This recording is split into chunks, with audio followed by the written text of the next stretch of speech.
enjoying the Sonic the Hedgehog franchise's direction in recent years, particularly from Sonic Frontiers onward, where there's been an upward trend in gameplay design and writing. Following the launch of Sonic X Shadow Generations, I was eager to see where the series would go next to refine its growing wings. Yet, I feel like we've entered a reprieve of sorts with Sonic Racing CrossWorlds, an ambitious evolution of the Sonic racing formula arriving over half a decade after the lukewarm reception of Team Sonic Racing. Honestly, I wasn't too excited about what CrossWorlds was bringing to the table. Growing up with the Riders games alongside the nostalgia of Sonic R, I've often wondered why Sega doesn't lean into these unique identities for a racer instead of chasing the genre leader that is kart racing. Regardless, Sonic and All-Star Racing Transformed was a delight, so I hoped that Sonic Racing CrossWorlds would be a return to form. Thankfully, it largely is, even if it doesn't quite hit the same heights.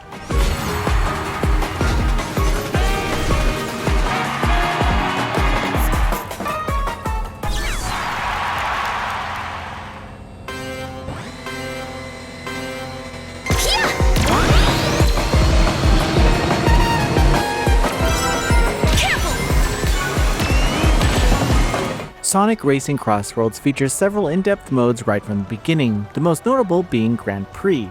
Here, you race through a selection of courses to achieve cumulative victory and unlock the next set, repeating the cycle as you go. There's also a straightforward time trial mode and online play.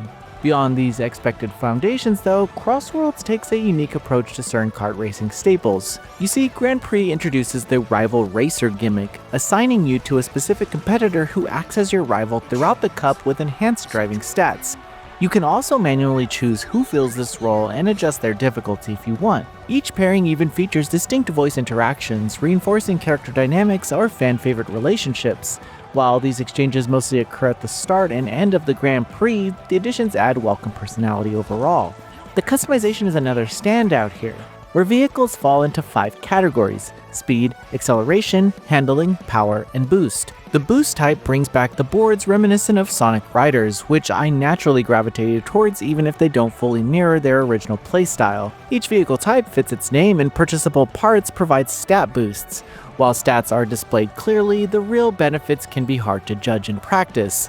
I ended up viewing these add-ons as supplemental rather than central to performance, but success will still depend far more on learning tracks and mastering driving fundamentals during races. Characters can be equipped to any vehicle, though each has stats that favor certain builds. Gadgets can also be fitted onto vehicles, providing passive or activated abilities such as starting with a consumable boost. Early on, you won't know how each choice impacts performance, subtly encouraging experimentation with different combinations. Rather than chasing the best numbers, the game nudges you to learn systems and courses at your own pace. Cosmetic customization is also available, letting you purchase paint, decals, horns, and auras with tickets earned from racers. Tickets also unlock car parts, giving players plenty of options. While I didn't dive into cosmetics, the range is impressive for those who enjoy personalization. As far as the racing itself goes, CrossWorlds doesn't reinvent the wheel. It sticks closely to long-standing genre conventions: acceleration, air tricks, drifting for boost, and using randomized items. The gameplay loop eventually shines at higher speeds where your skills are pushed to the limits. I should also note that moderate vehicle destruction, which quickly repairs itself, adds some intensity by punishing mistakes and rewarding aggressive play. It's all the familiar balance of skill and item chaos that this genre thrives on. Now, the class of chance and mastery feels strong here, supported by solid course variety and plenty of shortcuts. The abundance of rings scattered around stages grants gradual speed boost, reinforcing Sonic's DNA within the racing framework. Collectible red rings from past Sonic platformers return as well, granting ticket bonuses and encouraging replay value. Stages also feature automatic transformations into boats and planes. Plus, you'll get to see the game's main gimmick being travel rings. These rings transport racers into different dimensions mid-race, aiming to broaden the experience overall. On paper, it's exciting, but the novelty does wear off pretty quickly. Frequent shifts reduce track individuality, leaving many courses without clear identities. I would have preferred travel rings as occasional surprises rather than constant interruptions during a race. Still, the core racing was so enjoyable that the shortcomings didn't really stop me from jumping back in. Where CrossWorlds falters mostly is its roster. While many core characters are here, plus some stands out like Jet, Wave, and Storm from Sonic Riders, the selection feels a little too safe. A random egg pawn inclusion doesn't help either. Given the title's focus on crossing worlds, The absence of obscure characters from Sonic's rich history is rather disappointing. Even ignoring the Archie comics and other extended media, the lack of representation from the IDW comics or lesser seen game characters is a huge missed opportunity. DLC crossover characters such as SpongeBob, Minecraft, and Persona characters make marketing sense, but it still feels like Sega overlooked celebrating Sonic's own legacy. On the gameplay side, time trial mode surprised me the most. Instead of simply racing against your ghost, it adds ranking and unique setups, providing real incentive to improve as your skill is transparently measured. Completing all standard Grand Prix at varying speeds unlocks a wealth of additional content as well, from mirror versions of tracks to the friendship mechanic, where gifting tickets to characters nets rewards. It's not the most exciting system, but it does keep long-term play rewarding. Challenges also offer another layer of consistent goals with item rewards.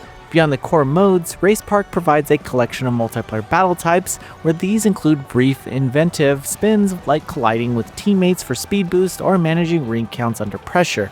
Extreme Match Mode doubles down on items, creating chaotic races where luck often outweighs strategy. Rivals also return here in team form with strong rewards for victory. With 6 modes playable locally and online with up to 12 players, there's a fair amount of variety. Custom lobbies allow for tailored experiences, including team size, AI settings, and rules.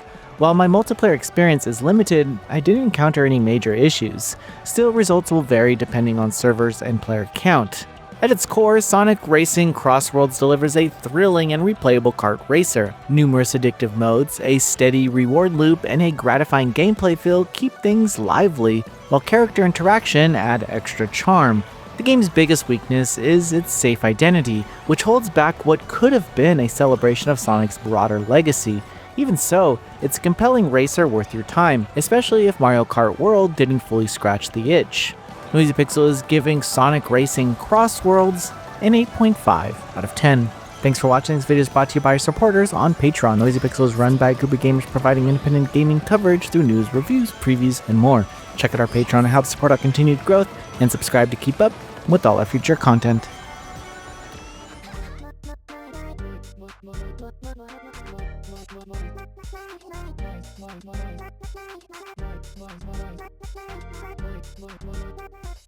Noisy Pixel.